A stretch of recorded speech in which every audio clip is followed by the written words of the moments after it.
Dear colleagues, we welcome you all on Arria-formula meeting dedicated to the systematic violations of international humanitarian law committed by the armed forces of Ukraine on the territory of the Russian Federation. It is a follow-up of the discussion on the similar topic that we organized 2 months ago on 13th of August. You can find the video recording of that meeting via QR code that you have in front of you on your tables and on your screens. The previous meeting was held literally 1 week after the beginning of Kiev regime's invasion into the Kursk region of the Russian Federation. And even at that point, we already had quite extensive evidence of the crimes of Ukrainian forces against the civilians to share with you. Now, 2 months later, a lot has changed. As was predicted, this proved nothing more than an ill-fated and ill-calculated strategic blunder by the expired Ukrainian president and his henchmen, who hoped to use conquered territories, including the Kursk nuclear power plant, as a bargaining chip in eventual peace negotiations and divert Russian army from Donbass. But these hopes were very quickly dashed. After initial victory, very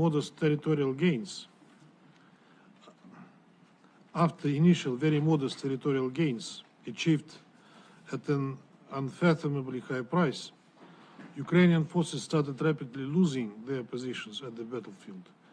Now it's clear that they have failed to achieve any of these goals.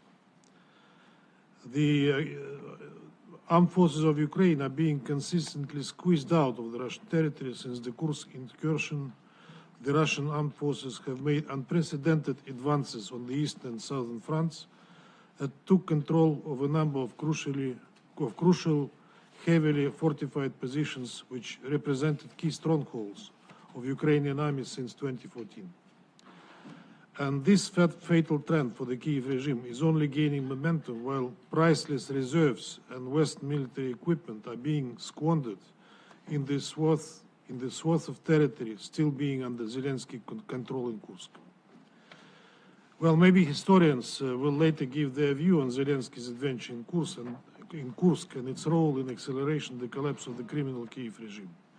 Our aim today is to expose what the Ukrainian nationalists are doing to peaceful Russian cities in Kursk region and beyond, and their inhabitants, beyond thus clearly demonstrating their evil terrorist nature. Since the beginning of the brutal war against peaceful regions of Donbass in 2014, we registered systematic atrocities and mass grave violations of norms and principles of IHL that have already become a hallmark of Kiev's military strategy. The incursion into the Kursk region by the neo-Nazi regime on August 6th is no exception and was accompanied with immense suffering of the civilian population, including women, children, and the elderly. The Ukrainian armed forces on a regular basis strike peaceful, densely populated areas near the front line that do not have any military objects, such as Belgorod, with artillery and ballistic missiles, and try to launch long-range drone attacks into the Russian territory. In clear violation of IHL, Kiev's military routinely and deliberately attacks civilians, use apartments, schools, and kindergartens as firing positions, deploy and use heavy weapons, including artillery and air defense systems, from residential areas, thus using local civilians as human shields. Representatives of certain countries do a lot of talking about the importance of ensuring the security of nuclear facilities while accusing us, contrary to any common sense, of destabilizing the security situation around the Zaporozhye nuclear power plant, which is under our control. At the same time, they do their best to ignore the obvious fact that regular and reckless attacks against the ZNPP are a deliberate terrorist strategy of Ukraine. But recent events undermine the arguments of all those who try to shelter the armed forces of Ukraine in case of ZNPP. There is irrefutable evidence that Kiev was also plotting to attack the nuclear power plant in Kursk, thus triggering a genuine man-made disaster and a large-scale technogenic catastrophe in Europe. Fortunately, Russian armed forces stopped Ukrainian troops well ahead of the facility, which is just 90 kilometers from the border. According to intelligence we have at our disposals, the planned terrorist attack included capturing and mining of the Kursk NPP. We also have credible information that Western intelligence agencies, primarily the British MI6, have systematically prepared Ukrainian sabotage and reconnaissance groups to organize provocations at nuclear power plants in Russia. In particular, they were working on an operation to blow up power lines connecting nuclear power plants with the Russian national energy grid. These truly insane plans are beyond reckless. Had Ukrainian troops been able to carry it out, that would have plunged our continent into a radiation nightmare comparable to Chernobyl. Kiev junta's actions do not just pose a direct threat to the nuclear power plant security, but also go against the principles of the International Atomic Energy Agency, formulated by its head, Rafael Grossi, in 2022. We repeatedly stated that the entire international community should understand the threat posed by the neo-Nazi Kiev regime to the European continent. We call on the international bodies, the United Nations and the IAEA in particular, to unconditionally condemn the provocative actions of the Kiev regime and to prevent the violation of both nuclear safety and security of the ZNPP and Kursk NPP. Let the participants of the incursion themselves tell us about this blatant provocation. In the following video, you'll hear confessions of an Ukrainian prisoner of war from Ukraine's elite 82nd Air Assault Brigade. This man has admitted that their commander-in-chief, Syrsky, tasked them with blowing up Kursk NPP and thus committing an act of nuclear terrorism. Of course, all of it was planned with the help of NATO specialists, as Ukrainian military just don't have neither the necessary capacities and means nor intelligence to prepare and carry out such operations themselves. Another prisoner of war shown in the video, who was clearly released from prison before being mobilized to the armed forces of Ukraine, claims that he was told that the Ukrainian military would be given a free rein to take whatever they want, to rob, to rape, to steal, to kill, and I'd like to quote this man, to do things we are best at, the end of quote. Let's watch the video. Разведка доложила, что больших скоплений войск России, российских войск нет там на территории. Вы должны быстро прорваться в Курскую область, на атомную станцию. Вот. Что все это мероприятия подготавливали натовские специалисты с украинскими военными специалистами. То есть, что все будет как бы благополучно и нормально. Когда Сырский уехал, мы уже начали задавать вопросы своему командованию, руководству, зачем нам вообще эта станция нужна. Вот. Они сказали, что якобы мы хотим сделать там сюрприз для России, вот, заложить там взрывчатку. Вот. Мы как бы спрашиваем, какую взрывчатку, мы там все взорвемся и от радиации погибнем. Вот. Объяснили, что вас на то время уже выведут оттуда, уже там будут российские войска, ну, как бы отобьют свою территорию, вот, а потом уже дистанционно сработает бомба и все взорвется. Вот, и как бы Украина обвинит Россию, что она сама себя подорвала. Нам сказали, что, в общем, отобьем Волчанск, дальше пойдем на Белгород, на мирные города, в ту сторону. Там нам дозволено будет, короче, все, что хочешь, стоит делать, грабить, насиловать, красть, короче, ну, заниматься беспределом, как говорится. То, что мы больше всего умеем. Разведка доложила.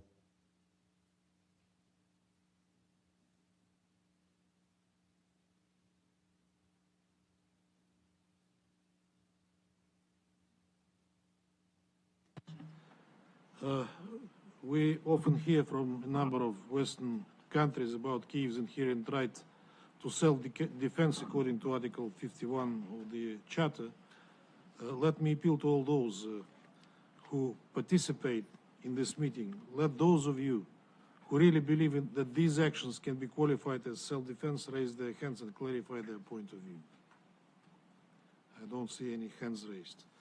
So as we all clearly see, the neo-Nazi Kiev regime has sent its thugs to rob and kill peaceful Russian citizens.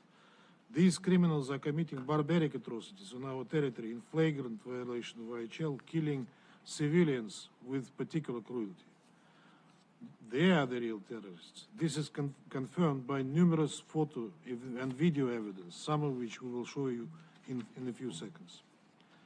Now you'll see a woman rescued from the border areas of the Kursk region talking about the human tragedies she witnessed firsthand in the very beginning of the Ukrainian reckless offensive. She and her sick mother, a patient of the Sudzha city hospital, found themselves in the midst of the fierce Ukrainian onslaught.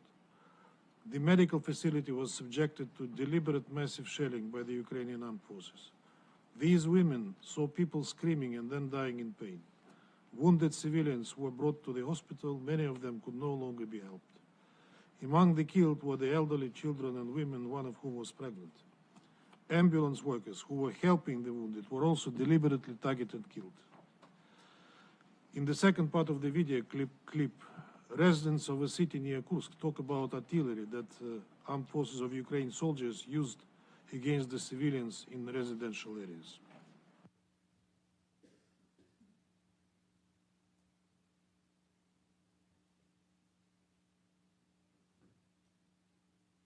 Я приехала к своей маме, мама у меня лежачая больная, приехала на время отпуска из Мурманска. Но 3 числа недалеко буквально от нашего дома упал снаряд, который не разорвался. И военные эвакуировали практически всю нашу деревню, а мы попали в больницу, потому что лежачего больного больше некуда было деть, ее отвезли в больницу. И с 3 числа мы находились в Суджанской городской больнице, в терапевтическом отделении вместе с мамой. Где-то в районе 17 часов начался очень сильный обстрел. Чувствовалось, что стреляли прицельно. Они понимали, куда они бьют. То есть это не было какой-то хаотичным. Били с первых же ударов, вылетели стекла, буквально, начали вылетать в нашей и в соседней палате. Стекла вылетели сразу же, разбились. Хорошо, что мы вовремя успели вынести маму в коридор. Потом по торцам здания тоже разбились все стекла. Страшно было, конечно, очень, потому что мы понимали, что бьют не куда-нибудь, знают, куда бьют. Понимают, что по нам, по этому корпусу будет. У нас РСЗО было, когда на городе. У нас на городе РСЗО било, так минометы били, крупнокалиберный с этого бил, видать, с БТРа, и танки. И эти штуки, автоматчики ехали. Автоматчики, то. На БТРе ехали по окнам, по стеклам. По стеклам били автоматами, с БТРа лупили. И мы решили, что если сейчас еще раз, 2 раза так проезжали, если раз мы решили, что будем ходить по подвалам. Они пойдут просто по домам искать людей, потому что сказать, не все ж выехали, нет.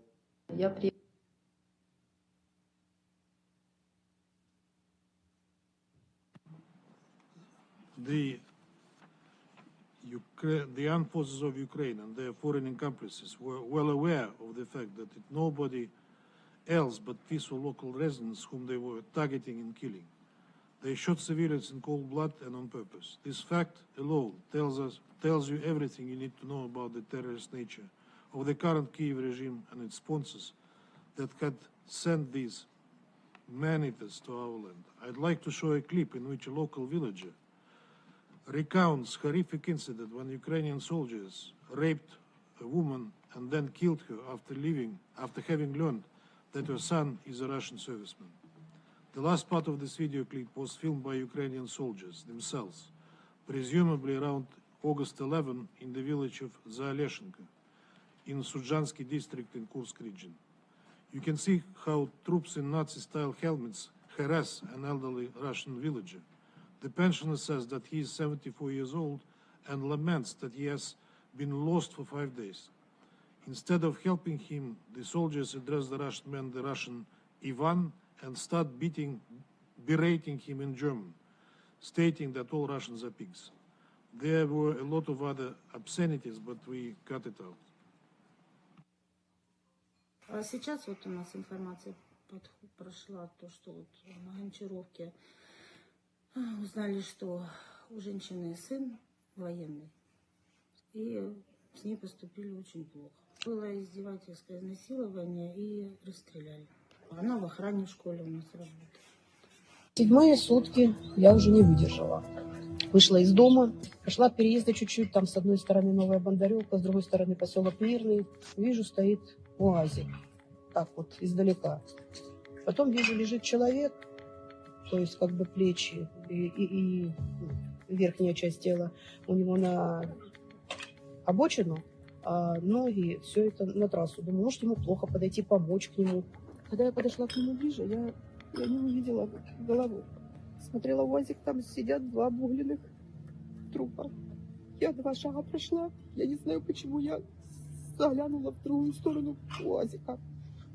Я увидела, лежит человек назначен. Я увидела, с правой стороны нет руки, ноги. А поодаль лежит туловище без рук, без ног, без головы. Еще шагов 5 была разбита гражданская машина красная. Так.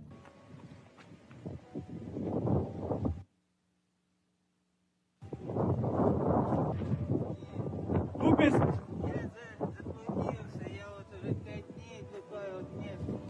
Вчера катаюсь и распался. Ja. Du bist russische Schweine. Ja.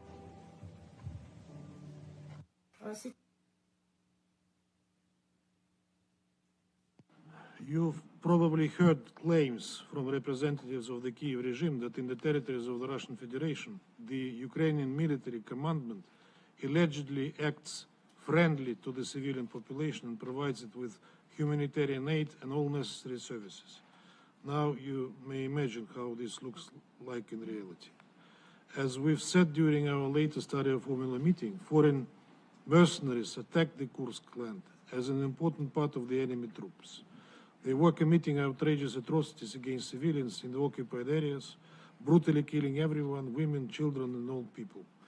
According to eyewitnesses, Poles and Georgians were particularly cruel. The following clip proves the fact that there is a large-scale presence of Western mercenaries within the Ukrainian armed forces engaged in the incursion.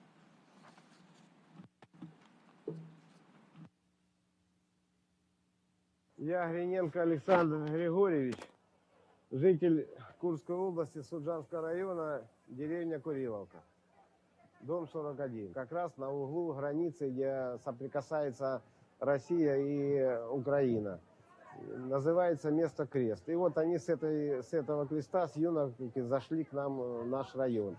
И они едут на БТРах, польская речь. 3 БТРа, я видел видео. Польская речь, они поют. Сидят на броне, ну, человек по 12, наверное, и поют. То есть польская речь. И по Гончаровке были и грузины, и поляки зашли в Гончаровку. Вот там моя дочь живет. Слышали мы разговоры, что заходили на Гончаровку военные. Украинцы говорят, да, тоже есть такие злые, неадекватные. Ну, хотя бы, может, через одного. А вот заходили поляки и грузины. Это, говорит, зверье самое натуральное. Особенно поляки зверствовали, стреляли. А грузины, я слышала слухи, те любители были резать.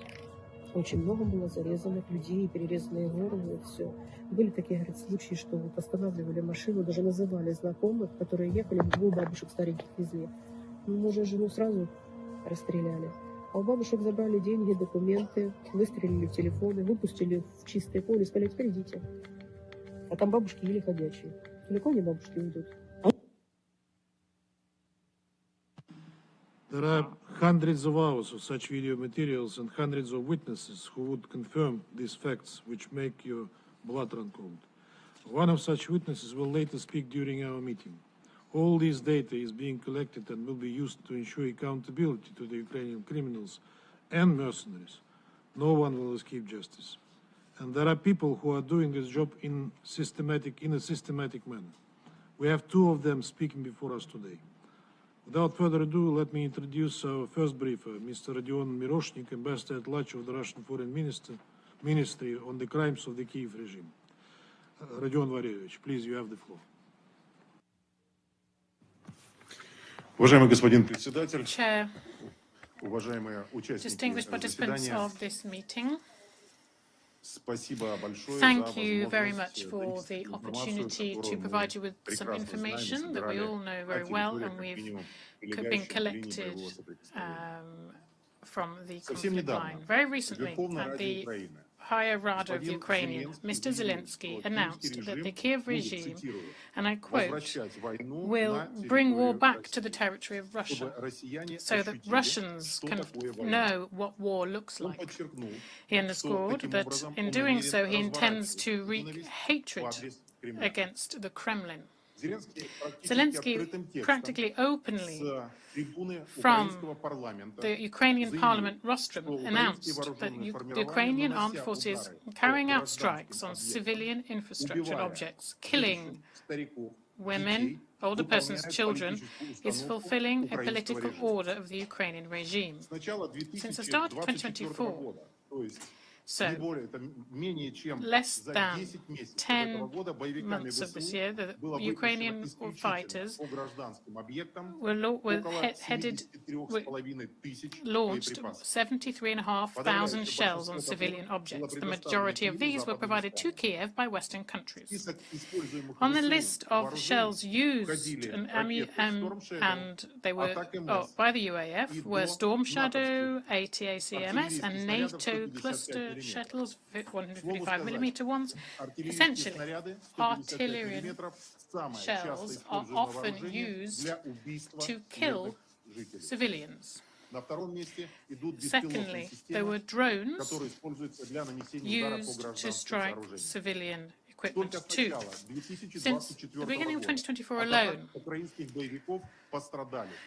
4,733 casualties, civilian casualties in Russian regions have been hit by Ukrainian fighters. 718 people have died.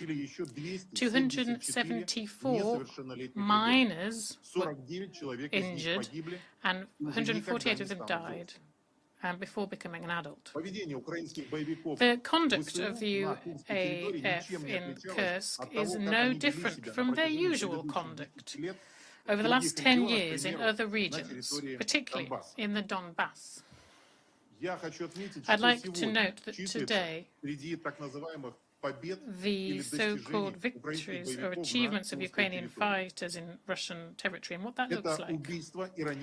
What do we see there? We see killing and injuring of civilians, forced detainment of civilians and stopping evacuations, sexual violence, pillaging, deliberate destruction of civilian infrastructure and private housing, attacks on civilian transport, deliberate strikes on medical, social, and religious institutions. On the 7th of August this year, at 3 in the morning, the Ukrainian armed forces started out a mass artillery preparation near the Kursk region. In the areas of Gluskovsky, Korensky, Sudansky, and Kruchatskovsky and Lugovsky regions. So more than 20,000 people in this group who were then entered into Russian territory. We have no illusions regarding how these UAF were aware of this information from their Western backers. Without support from the West, Ukraine would not have the slightest chance of carrying out this incursion, because Ukraine does not have any of its own satellites, but yet it had full intelligence from satellite information. There was direct participation of foreign instructors in planning this operation, and the vast majority of the military hardware and weapons which were used in this incursion were provided by Western NATO backers and had stamps from producers in NATO and their allies. According to data collected by the Russian Ministry of Defense, Ukrainian Armed Forces fighters used armored infantry vehicles called Bradley and Stryker, produced in the USA, Marder vehicles from Germany, AMX tanks from France, CV-90 vehicles from Switzerland, and other producers of armored vehicles. The Russian Ministry of Defense published documentary footage of a description of the HIMARS MLRS and also M777 artillery produced in the US, which was used by Ukrainian fighters to strike civilian objects. In Kursk, the Ukrainian units used strategic reserves of the armed forces of Ukraine. So what did this incursion lead to? In the first hours of it in the territory of Kursk Oblast, they tried to fully destroy the energy infrastructure, deliberately targeting communication systems to completely cut people off, mobile internet, etc., so make it much more difficult to evacuate civilians from the territory. Then, Ukrainian fighters started to use civilians as shields to cover themselves. So what then happened with the territories in the Kursk region after the shelling? But I would propose then you look at a video where you can see for yourself.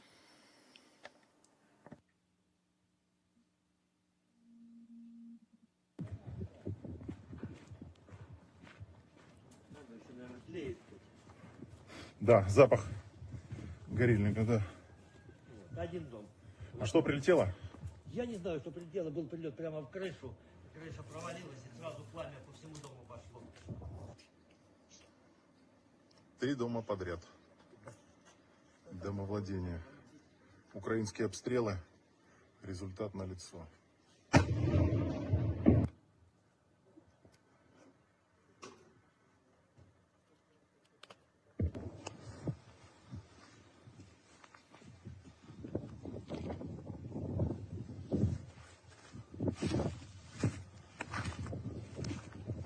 Такая вот культура осталась на судьбы, ну, людей, дома побило все стекла, фасады, тут все валяется. Он целый, понимаете, старого, знаешь, а вот тот, что с 3 дырками, как вот облегчит, крыша, балки, все посекло, она, видишь, ее подняло и вот так села, разорвала. Тут много этих. Вот эти двери, ну все, это здесь и двигатель посекло, и ремни. Там. Вот, где-то больше 3 метров глубиной. Сюда прилетел «Хаммерс», который несколько десятков метров не долетел до детского бассейна.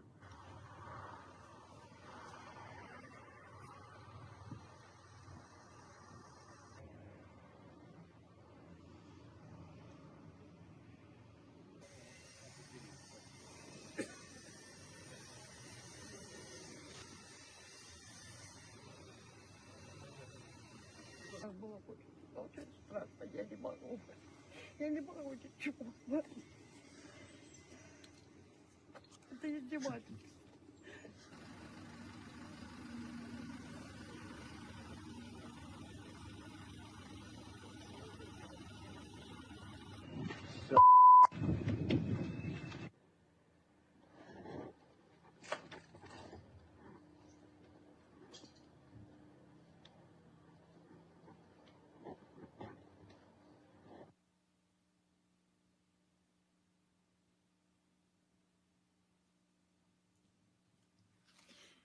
The inhumane approaches used against civilians in Kursk is something that the Ukrainian forces showed initially, either stopping people from evacuating, and then prisoners of Ukrainian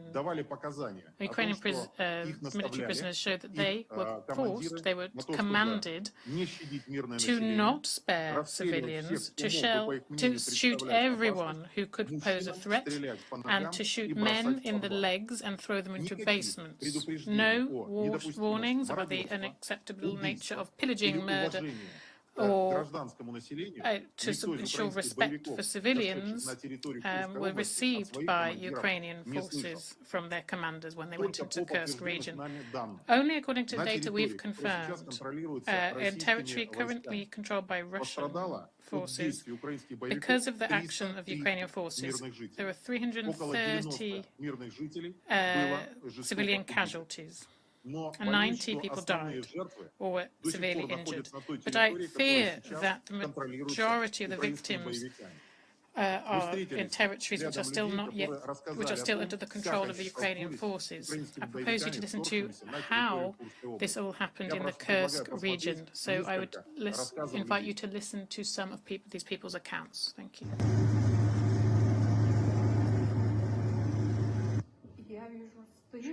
В камуфляжной форме мужчина. Ну, при нем автомат. И он хоп, по передней машине, которая впереди нас шла, в одну сторону провел так, в обратном направлении по нам. Обстрелял? Обстрелял, да. В очередь по ним, очередь по нам. Я не чувствую ни боли, вообще не чувствую. Только вижу, что у меня были бриджи вельветовые, толстые довольно. Полностью были светлые, полностью красные стали. И ребята впереди ехали на одной машине, мой муж и брат. Смотрю, значит, БТР как стороночку чуть отъезжает, танк. И по первой машине стреляет. В общем, полжизни оборвалось. Взорвалось, взлетело, короче, загорелось. Смотрю, БТР так... То он как-то на краю был, на обочинке, да? А это вот как-то посредине. Пошел.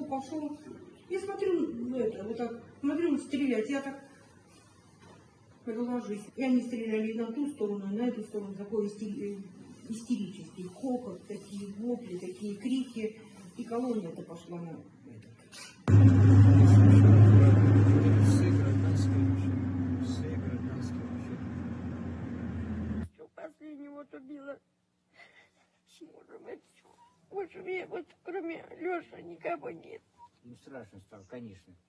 Они решили эвакуироваться там подальше от Солдатской.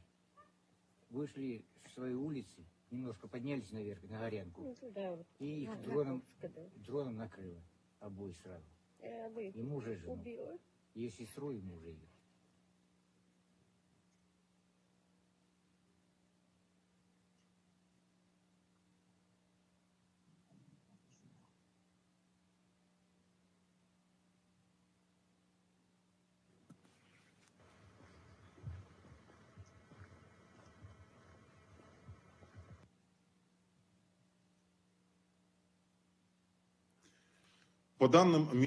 According to local authorities, more than 131,000 people, civilians that is, were forced to leave their homes, sheltering from the shelling of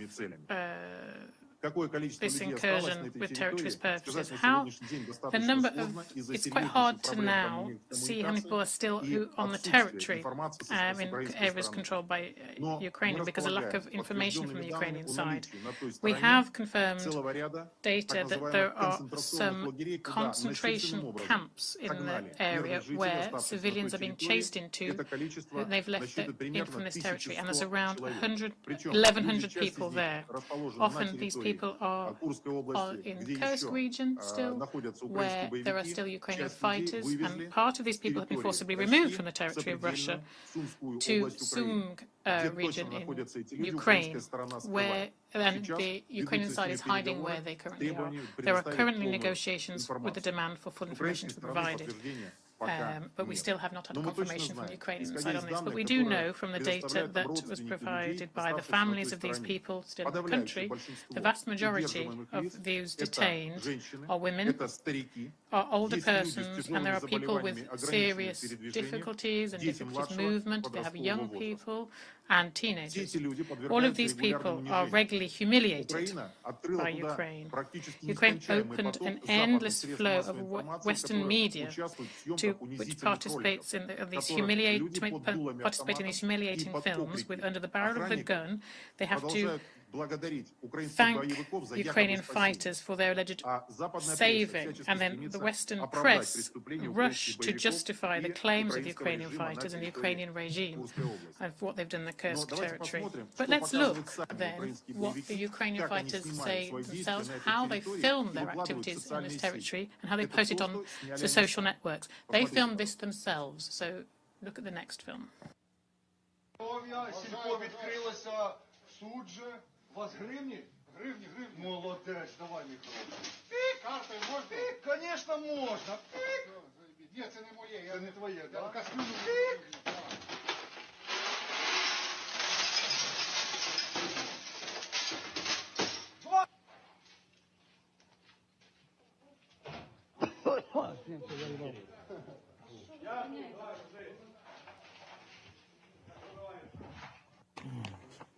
Який вопрос?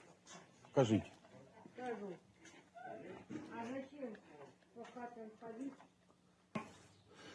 Хорнгруп проти спиртного. Вогонь!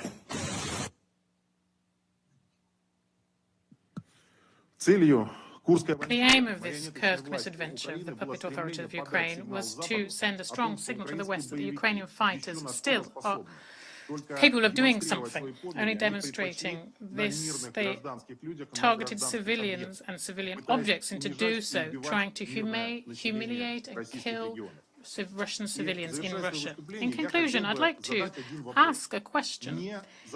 Are there not Western politicians, not members and representatives of Western states, but two regular Western taxpayers in Western states?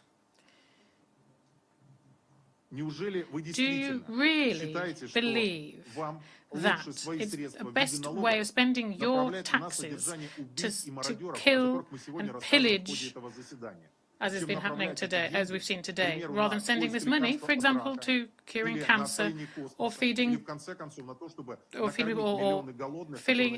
the hungry or exploring space? Or, I think that the answer is obvious in this case, but it's so obvious to us, but for some reason it's not obvious to Western backers who continue to send your money, your taxes, to kill for killers and pillagers from the Western regime supporting the Zelensky regime, who is responsible for the crimes that have been committed here. Thank you very much for your attention. Thank you very much, Mr. Gregorovich. Next briefer, Mr. Maxim Grigoriev, a prominent civil society leader, member of the Public Chamber of the Russian Federation, chairman of the International Public Tribunal on Ukraine. He has been bravely collecting evidence of war crimes of Ukrainian armed forces against people of various Russian regions and is ready to share witnesses' first-hand accounts. Maxim Sergeyevich, вам слово. You have the floor.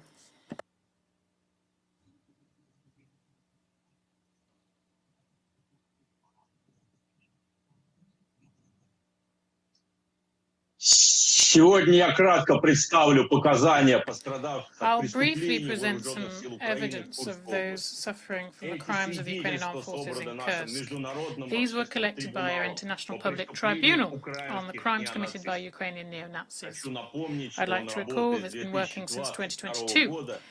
And it includes representatives of civil society from more than 30 countries in the world. The main aim of the International Public Tribunal is to collect detailed proof about the crimes of the Kiev regime and presenting this information to the public and then transferring it to international and national judicial bodies for the prosecution of criminals. Currently, anyone who's interested can look at our report. It is available. It's based on the evidence that we collected from 55 casualties and witnesses of Ukrainian crimes in Kursk. I'd like to separately underscore that in the report that we prepared, that is available to anyone who wishes, no one that we asked is anonymous. It's very clearly recorded that we have their surnames, their first names, patronymics, and they tell tell in detail where specifically, before their very eyes, these Ukrainian crimes took place. I'd underscore that any representative of the media, international or national organizations, can ask these witnesses again any questions they have about these crimes.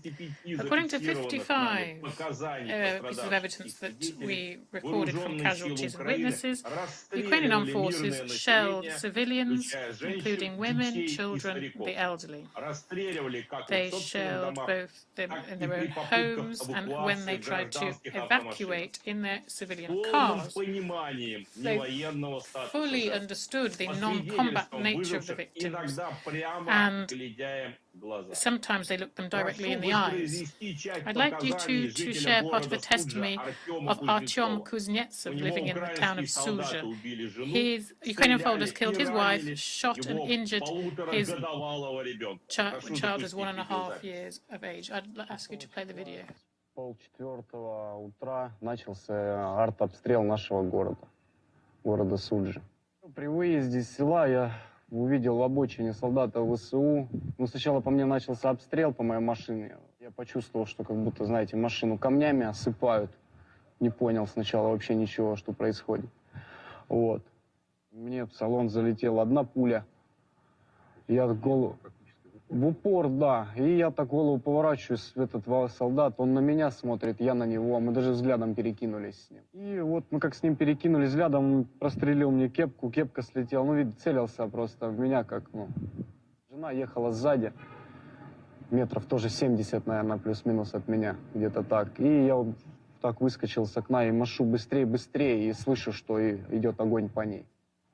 Вот, и уже эта теща, она с заднего сиденья, у нее Матвей на руках был мой. Она увидела, что Матвей ранен, кричит же: Нина, Матвея ранили. Нина уже была без сознания. А Матвею сколько лет? 1,9 ему. 1 год и 9 месяцев.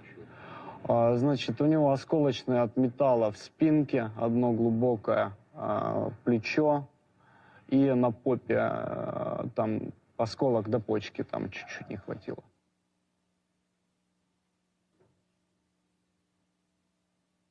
I would wish to recall that the Fourth Geneva Convention defines the need for protection to be provided to civilians.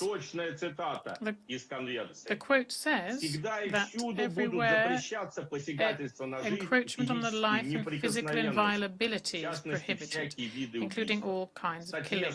In Article 147 of the Fourth Geneva Convention indicates that deliberate killing is a serious violation of the Convention. According to international humanitarian law, some categories of individuals, such as women and children, should enjoy particular respect and protection. According to international humanitarian law, these deliberate killing by Ukrainian soldiers of Russian civilians, including women and children, as you've just seen, the murder of the wife and injuring of the child of Artyom Kuznetsov, are war crimes, which have no statute of limitation. The deliberate and planned shelling by Ukrainian soldiers of civilians in Kursk, for example, the case of Kuznetsov, is not the only case, but it's actually a constant practice of Ukraine and Ukrainian war crimes.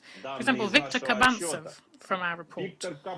Viktor Kabantsov from Maloloknya village tells us how, along the road to Sudzha, he was also shot at by Ukrainian soldiers.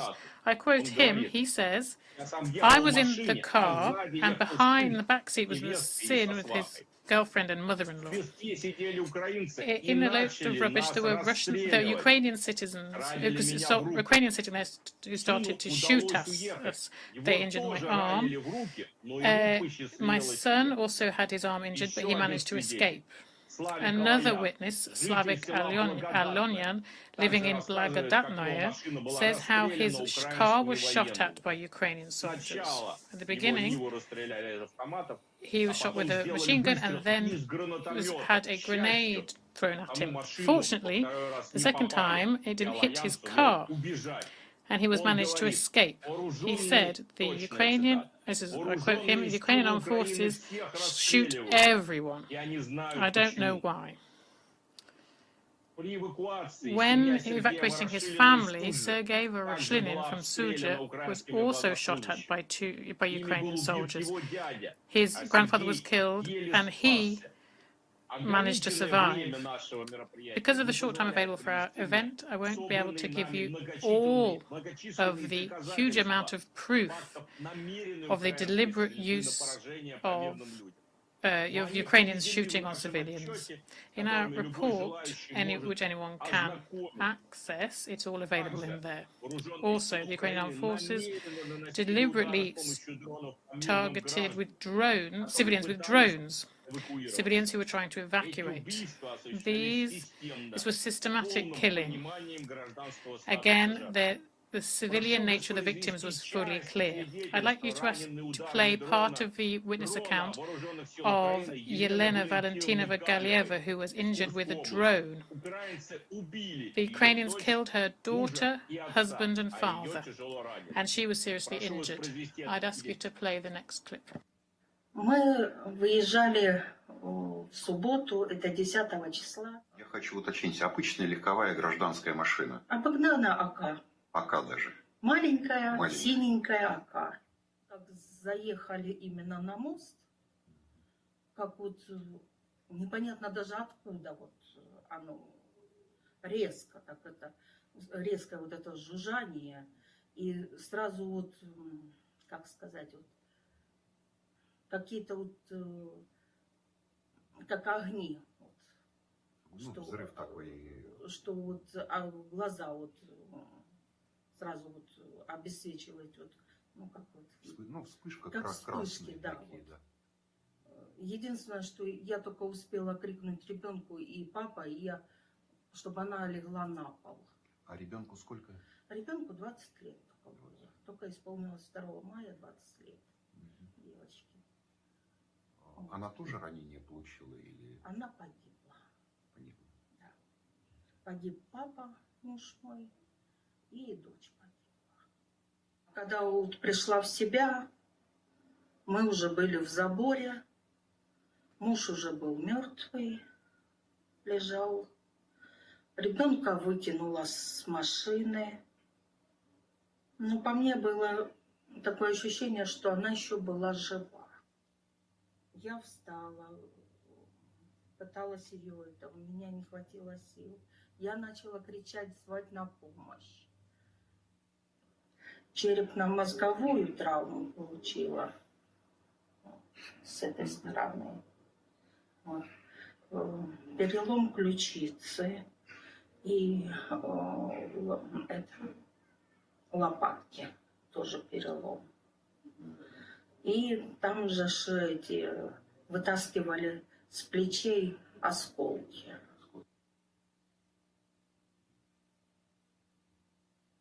Это также не единичный случай. Таких фактов множество. There's so many examples of this. This isn't the only one. For example, Svetlana Verholoma's car, she was from Suja, and theirs was shot by machine guns, and then a drone attacked them as well. As a result of these attacks, she was seriously injured, and her 10-year-old child was also hit. Natalia Shelova from Cherkasskaya Porechnya tells us how their car that she was traveling in with her husband, also her daughter and granddaughter, was hit by grenades several times. As a result of this, she was seriously injured too. She says, and I quote, "We managed nevertheless to dodge the drone. Ukrainians simply wanted to kill us." Another example, the Ukrainian drone attacks those living in the village of Guyeva, a man called Nikolai Dzuba, near his home, despite the fact that he was in civilian clothing. His civilian status, peaceful status, there was no doubt regarding the drone operator who shot directly onto a civilian at his own home. As a result of the attack, the neighbor's car took fire, and he was also seriously injured. He said separately I was dressed like a usual villager. The Ukrainians could see clearly that I was a civilian.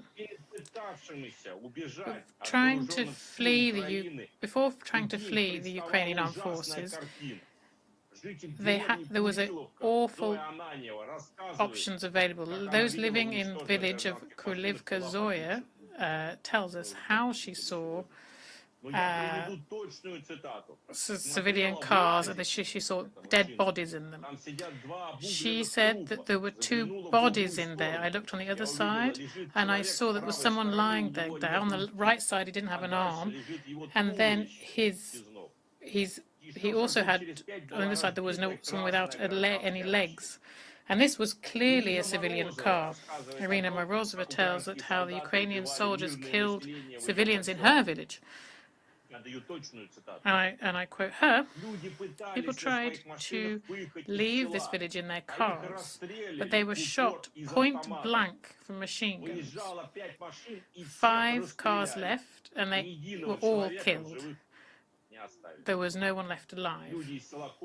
People from Korenova village told us that the Ukrainian armed forces went into the village and then simply shot with their guns these lines of people, never mind who was there, old people, children, old Viktor Kabantsov from Mala Loknya says that when he was walking down the road, he also saw the bodies of Ukrainians killed.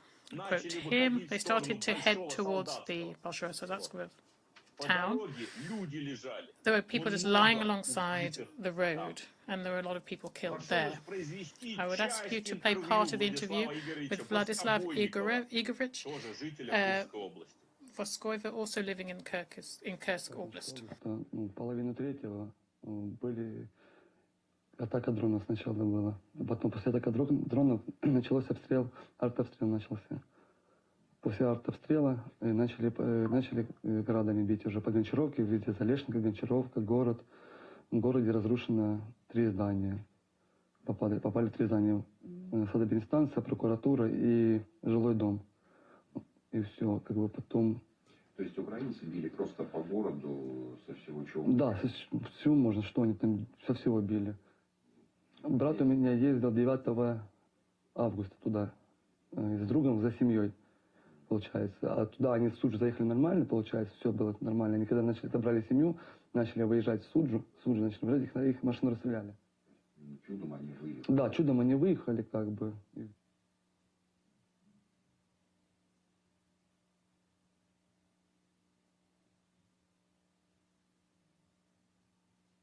The Kiev regime is also deliberately shelling and destroying Russian civilian objects. This includes hospitals and churches. For example, from Irina Shurupova and her elderly mother, they had to travel in an ambulance, which was also then targeted by Ukrainians. She said, at the hospital, they said that a third ambulance was shot by Ukrainians. That's the same ambulance where they killed paramedics and the driver, and then they came after us. Another witness, Alexander Grinyenko from Kurilivka, speaks about Ukrainian strikes on a hospital. And again, I quote, initially they didn't get as far as us, but ultimately the Ukrainians managed to set fire to the hospital. The surgeon on the 3rd floor burned. There are similar cases reported by Sergei Zherdyev from Bolshoi-Sadatskoye town. The Ukrainians started to shell our town, and initially they hit the hospital. I came out of my house, and then they hit the road, and then it fell on our apartment block. I'd report that that is home where he lived. The destruction of hospitals and shelling of medical personnel is a grave violation of the Geneva Conventions. This was first included in the Geneva Conventions in 1864 and then was repeated in subsequent Geneva Conventions from 1906 and 1929. It's also enshrined in the first, second and fourth Geneva Conventions. As you've just seen, Ukrainian forces are targeting hospitals deliberately. Only because we have a little time at this event means that we can't give you the full picture of proof of the various crimes committed by Ukrainian forces when with their incursion to Kursk. I'd like to say that we will continue to do this now. In conclusion, I'd like to recall that international humanitarian law, what we spoke about, the actions of Ukrainian forces are qualified as war crimes and crimes against humanity, which has no statute of limitations. I invite anyone who wishes to read the full report of the International Public Tribunal. Thank you for your attention. Спасибо, Максим Сергеевич. Thank you, Maxim Grigoriev. And our last but not least guest today, an eyewitness of Ukrainian atrocities, Alexander Zuyev, who opted out of evacuation and stayed in his hometown where intense fighting was being waged. Alexander, слово вам. I give you the floor. Please share your story with us. Good afternoon. I'm Alexander Zuyev, and I live in the town of Grin in Kursk.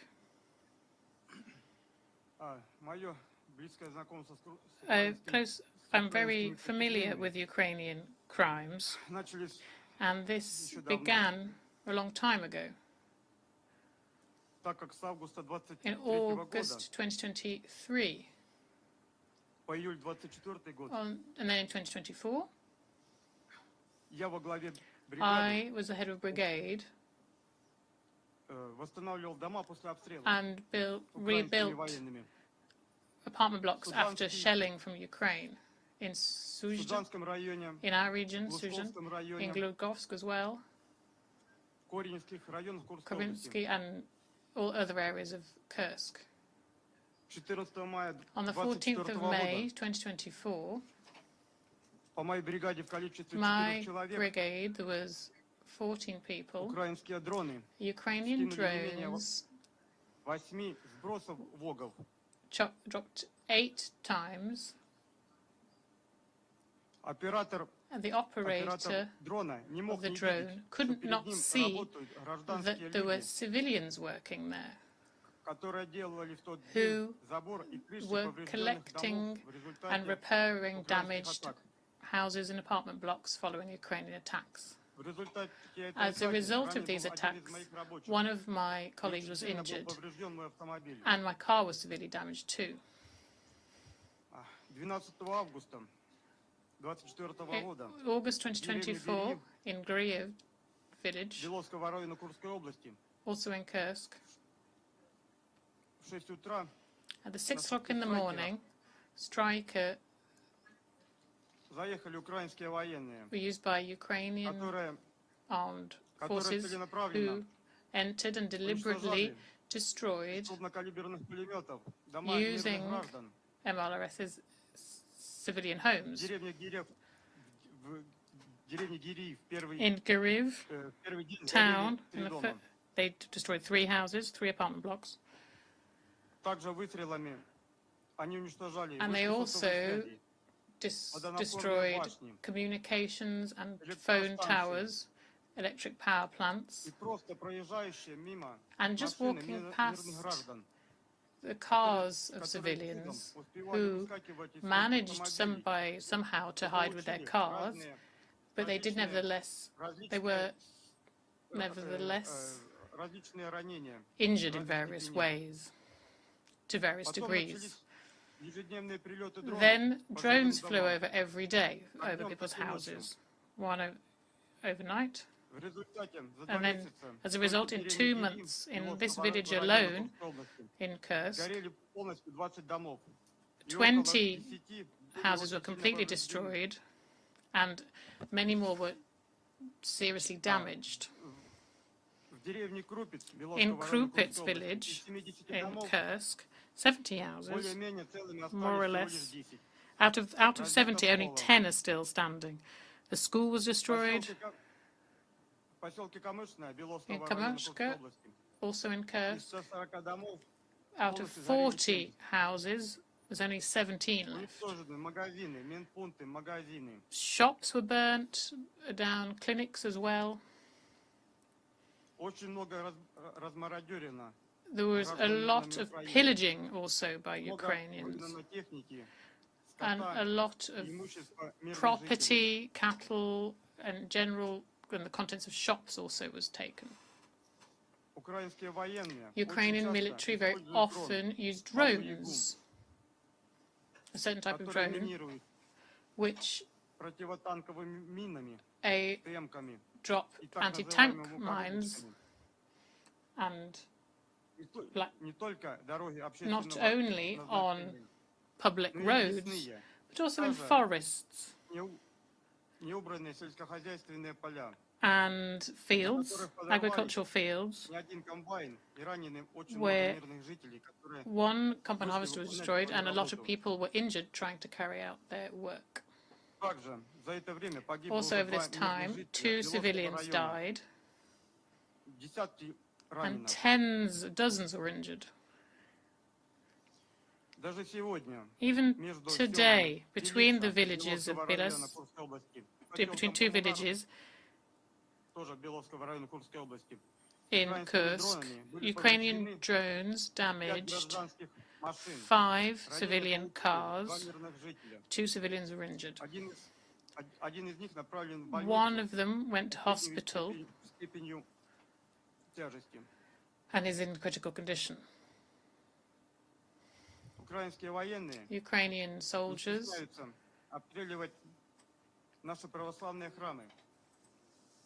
don't balk at using these methods.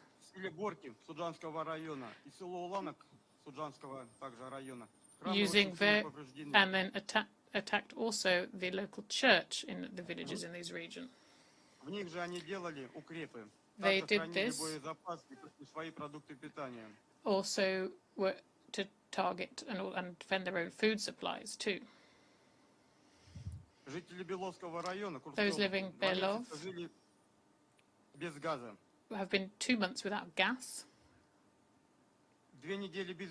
2 weeks without electricity, and throughout all this time, drones fly over the electric power plant, and civilians have been without light for 3 days.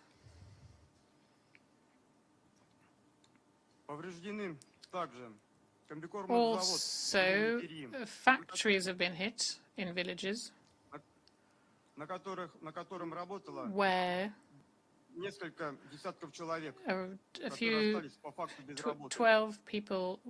dozens of people were working, and now that they're essentially unemployed.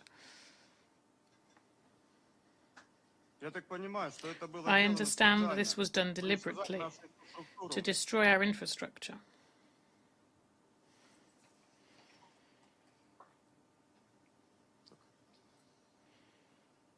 Also, literally exactly a month ago, HIMARS shot a cemetery, an Orthodox cemetery,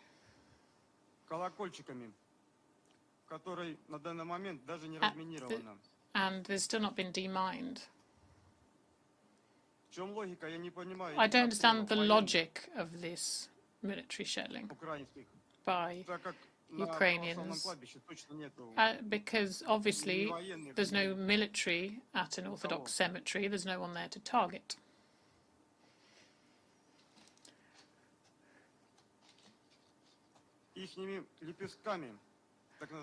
And these mines, Lepeskmi mines, are sprinkled over roads and forests. They don't mind where they land, it's done deliberately. So that civilians who remain there suffer as much as possible. And those who try to go home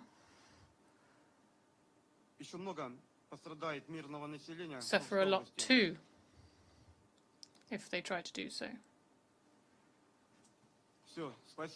That's all I have to say.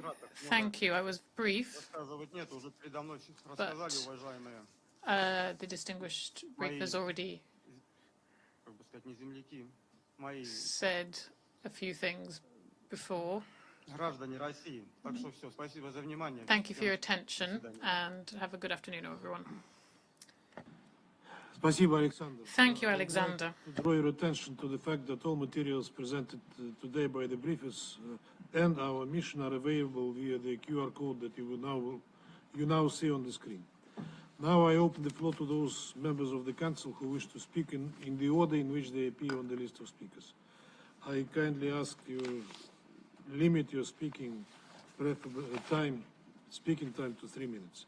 And first I give the floor to Malta.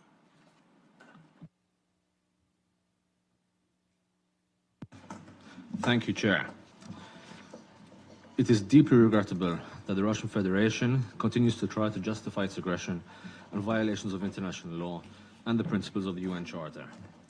As we approach the 1,000-day milestone from the launch of Russia's illegal war against Ukraine, it is important to remember the thousands of civilians that have been injured and killed during this war of aggression.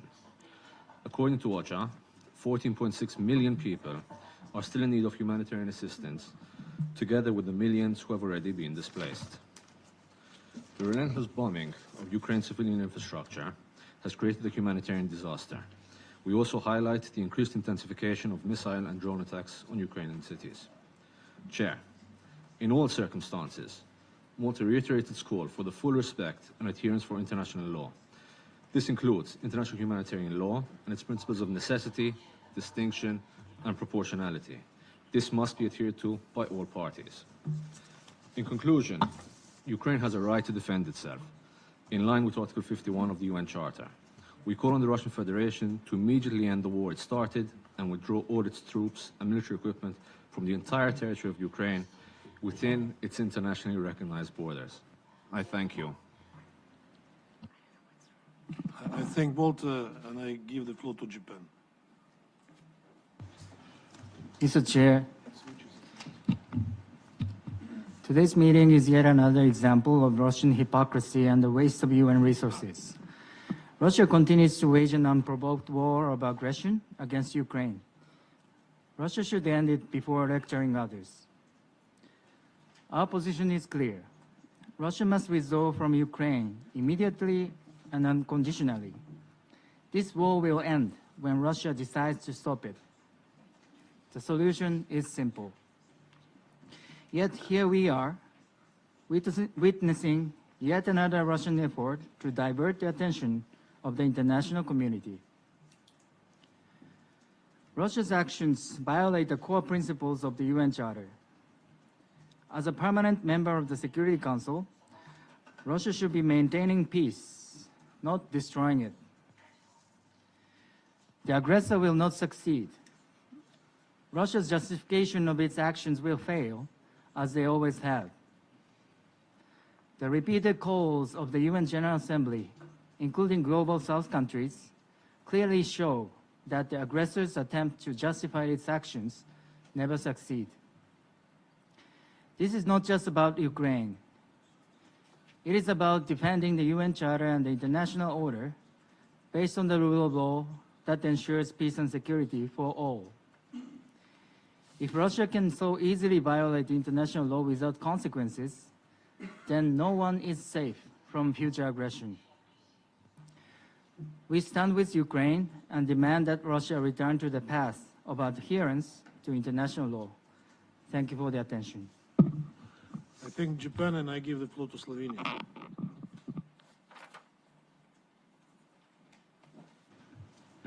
Mr. Chair, I would like to reiterate some of the points we have already made in the previous discussions on this issue.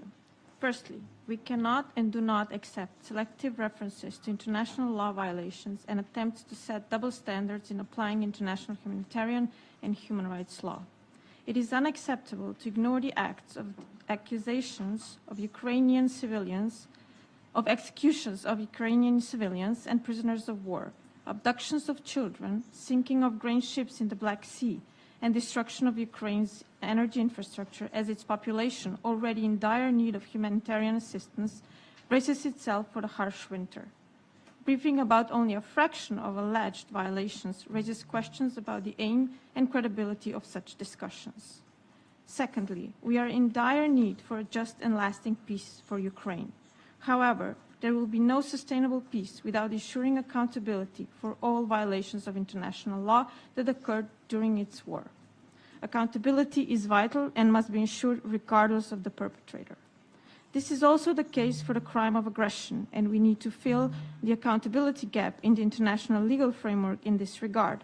For this reason, Slovenia supports the establishment of a special tribunal on the crime of aggression against Ukraine, and we view it as an important investment in justice that must be delivered to prevent any future recurrence. The message must be clear. Acts of aggression have no place in the world of UN Charter and international law.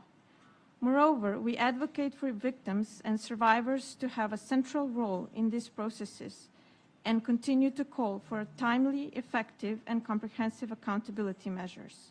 In this context, Slovenia also supports the activities of the International Criminal Court, which represent the most fitting setting to investigate and prosecute allegations, ensure accountability for atrocities, and bring justice to all victims of this war.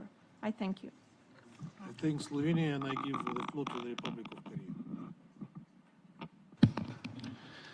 Thank you, Chair. Since the beginning of this war, the Republic of Korea has consistently urged Russia to withdraw its troops from Ukraine and in violation of the principles of the UN Charter and global norms. In this regard, we regret that Russia has called today's meeting in an attempt to justify its illegal invasion against Ukraine. Any accounts detailed today simply do not change the fact that Russia invaded its neighboring country in clear violation of its sovereignty, political independence, and territorial integrity.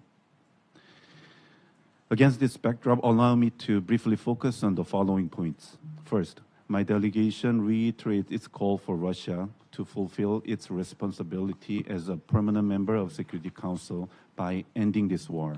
We also reiterate our strong condemnation of Russia's continuous indiscriminate attacks against civilian objects. Second, we stress that there must be accountability for all war crimes in due course.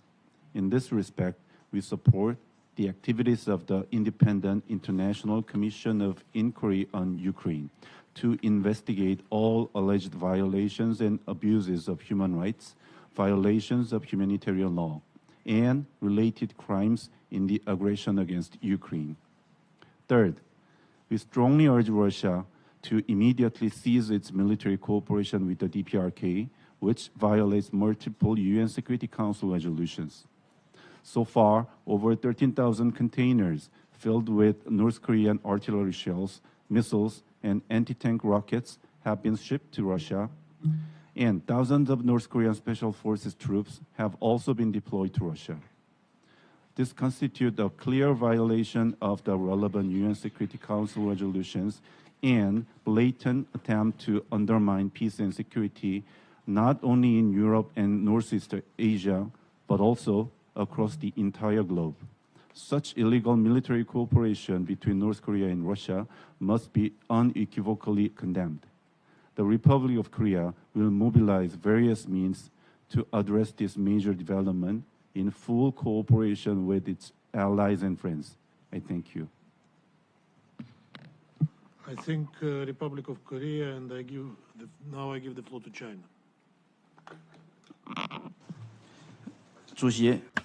Chair, I thank the briefers for their briefings.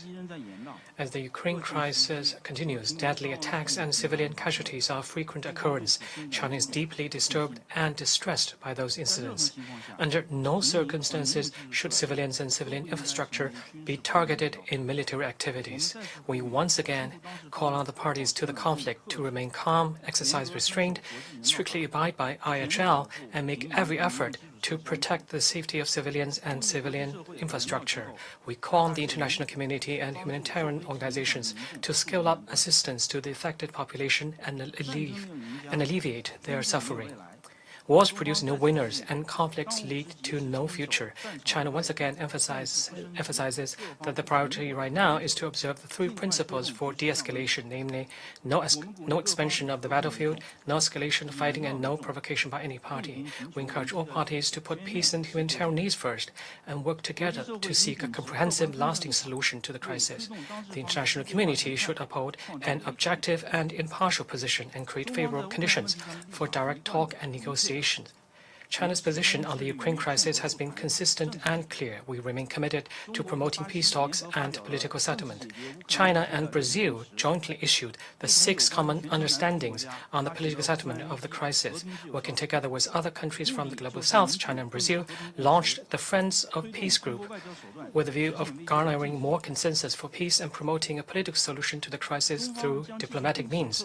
China will continue to uphold an objective and impartial position, stay engaged with relevant parties, support international efforts for consensus building, and work tirelessly to promote political settlement of the crisis. Thank you, Chair.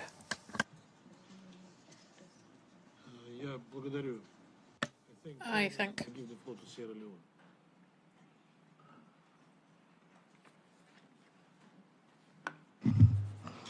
Thank you, Chair. I thank you for your opening remarks, and we have taken due note of the information provided by Mr. Rodion Miroshnik and Mr. Maxim Grigoriev.